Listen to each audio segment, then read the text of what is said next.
Como era o mundo antes do dilúvio? Veja o que a Bíblia diz. O mundo antes do dilúvio bíblico, conhecido também como antediluviano, é um período amplamente debatido e especulado dentro da teologia cristã. Este período abrange a criação do mundo até o evento cataclísmico do dilúvio, conforme descrito nos primeiros capítulos do livro de Gênesis. Este texto busca explorar o contexto, as condições sociais e morais, bem como a relação entre Deus e a humanidade antes do dilúvio, utilizando referências teológicas e versículos bíblicos para fundamentar a narrativa. A criação e a queda. A Bíblia começa com a narrativa da criação do mundo em Gênesis, capítulo 1 e 2. Deus criou o universo, a terra e todas as formas de vida em 6 dias e descansou no 7º. A criação do homem e da mulher, Adão e Eva, marca um momento crucial, pois foram feitos à imagem de Deus. Gênesis capítulo 1, verso 27. Deus lhes deu o jardim do Éden como morada, onde poderiam viver em harmonia com a natureza e com Deus. No entanto, essa harmonia foi quebrada com a queda do homem.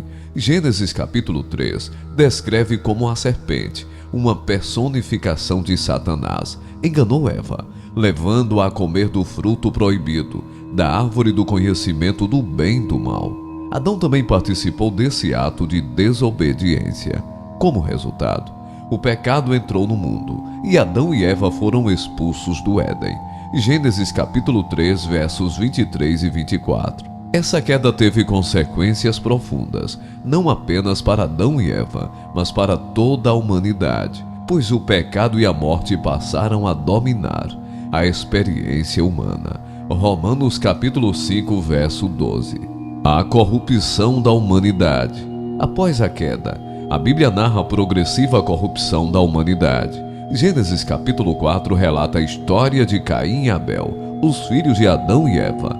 Caim, movido por inveja, matou seu irmão Abel e, como punição, foi amaldiçoado por Deus e condenado a vagar pelo mundo. Este evento não apenas demonstra o início da violência humana, mas também mostra a crescente alienação entre a humanidade e Deus. À medida que a população humana crescia, também aumentava a sua corrupção. Em Gênesis capítulo 6, verso 5 está escrito: E viu o Senhor que a maldade do homem se multiplicara sobre a terra, e que toda a imaginação dos pensamentos de seu coração era só má continuamente. A violência e a depravação tornaram-se características predominantes da sociedade antediluviana. A longevidade humana antes do dilúvio. A Bíblia menciona que os seres humanos viviam por períodos extremamente longos antes do dilúvio. Personagens como Matusalém, que viveu 969 anos, Gênesis capítulo 5, verso 27, e Noé, que viveu 950 anos, Gênesis capítulo 9, verso 29. São exemplos notáveis dessa longevidade extraordinária. A questão de por que os seres humanos viviam tanto tempo antes do dilúvio é um tópico de interesse tanto teológico quanto científico. A longevidade dos patriarcas antediluvianos é frequentemente interpretada dentro de um contexto teológico.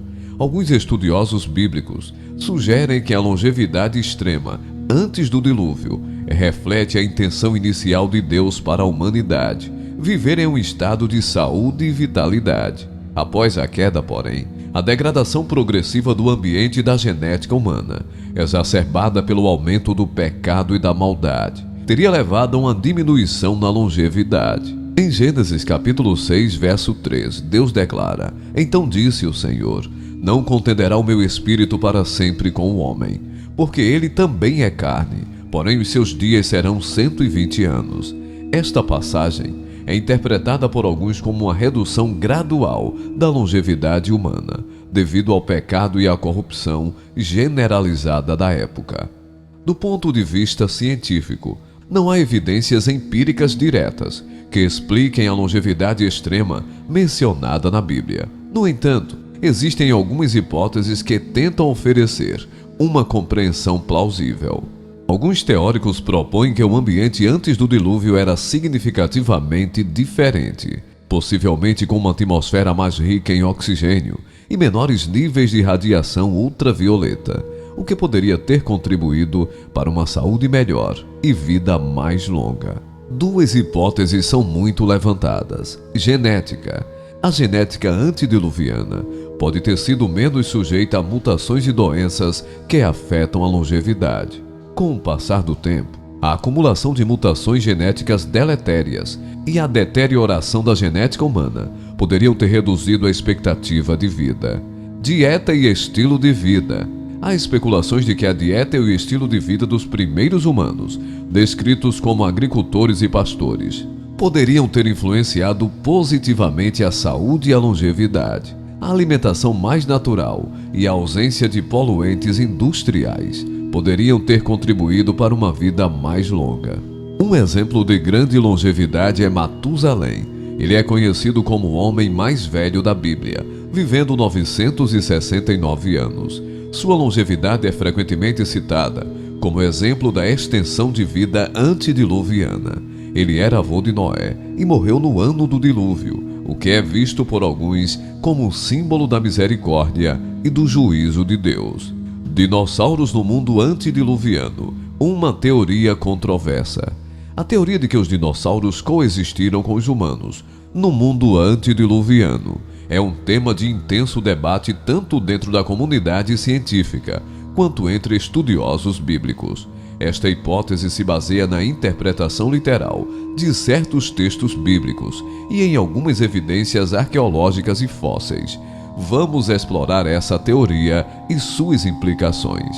Alguns criacionistas defendem que os dinossauros foram criados por Deus durante os 6 dias da criação, como descrito em Gênesis capítulo 1. Eles argumentam que os dinossauros viveram junto com os humanos antes do dilúvio e que referências a criaturas gigantes, como Behemoth e Leviatã, em Jó capítulo 40, versos 15 a 24 e Jó capítulo 41, são descrições de dinossauros.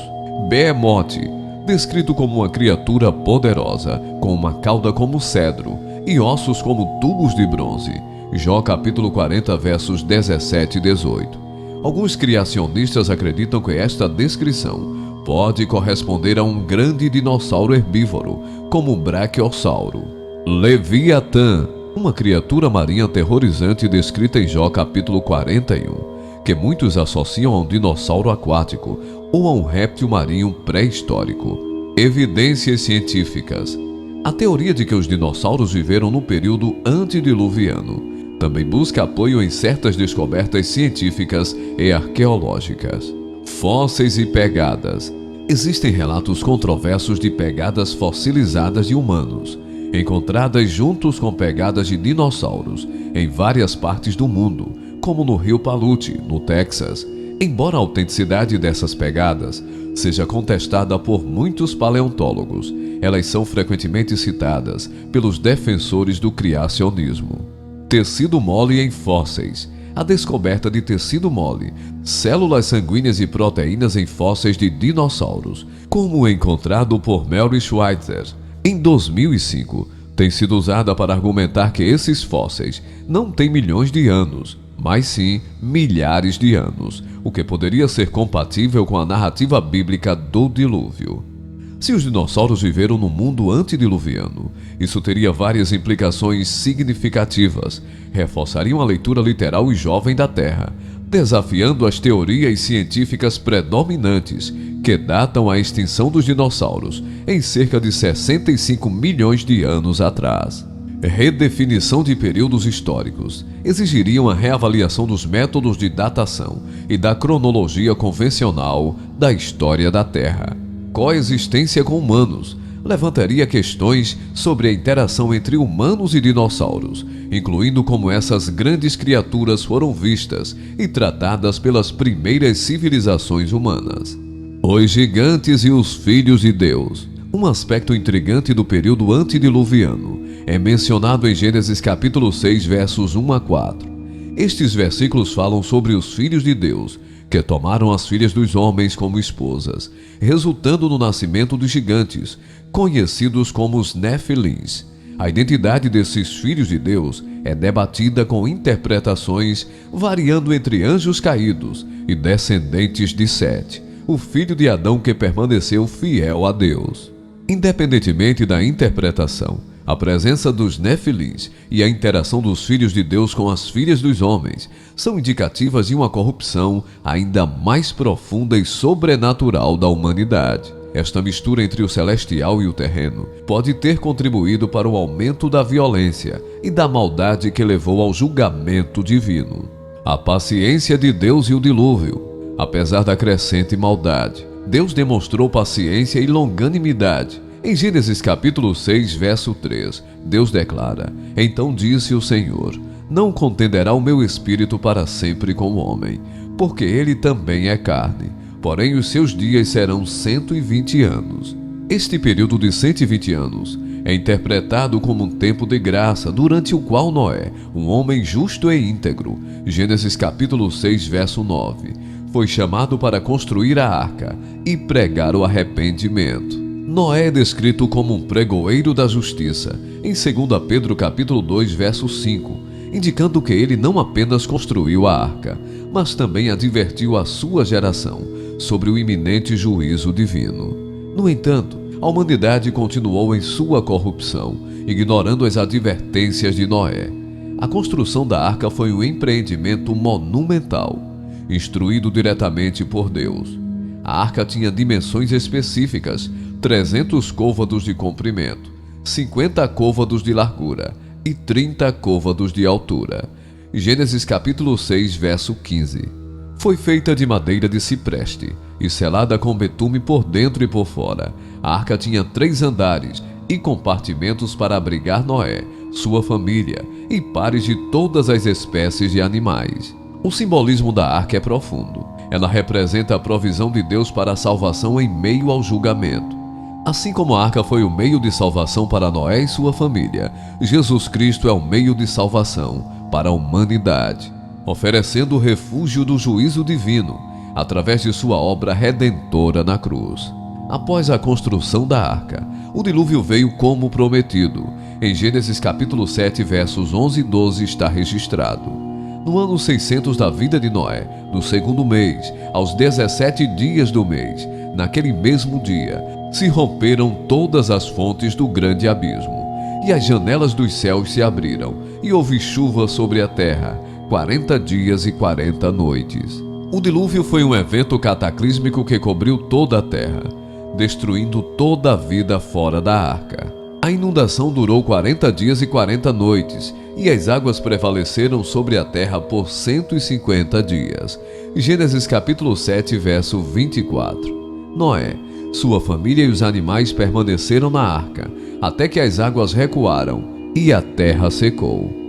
O pós-dilúvio e a aliança de Deus. Após o dilúvio, Noé e sua família saíram da arca, e Deus fez uma aliança com eles. Em Gênesis capítulo 9, verso 11, Deus prometeu: E eu convosco estabeleço o meu concerto, que não será mais destruída toda a carne pelas águas do dilúvio, e que não haverá mais dilúvio para destruir a terra. O sinal desta aliança foi o arco-íris, um lembrete visível da promessa de Deus de nunca mais destruir a terra com um dilúvio. Noé e sua família foram encarregados de repovoar a terra, e Deus renovou a ordem dada a Adão de frutificai e multiplicai-vos, enchei a terra. Gênesis capítulo 9, verso 1. No entanto, a humanidade continuaria a lutar com o pecado, como demonstrado pelo incidente da embriaguez de Noé e a maldição de Canaã. Gênesis capítulo 9, versos 20 a 27. O juízo final. Jesus fez referência ao mundo antes do dilúvio, em suas mensagens sobre os tempos finais e o julgamento vindouro. Em particular, ele mencionou esse período para ilustrar a imprevisibilidade e a iminência de seu retorno.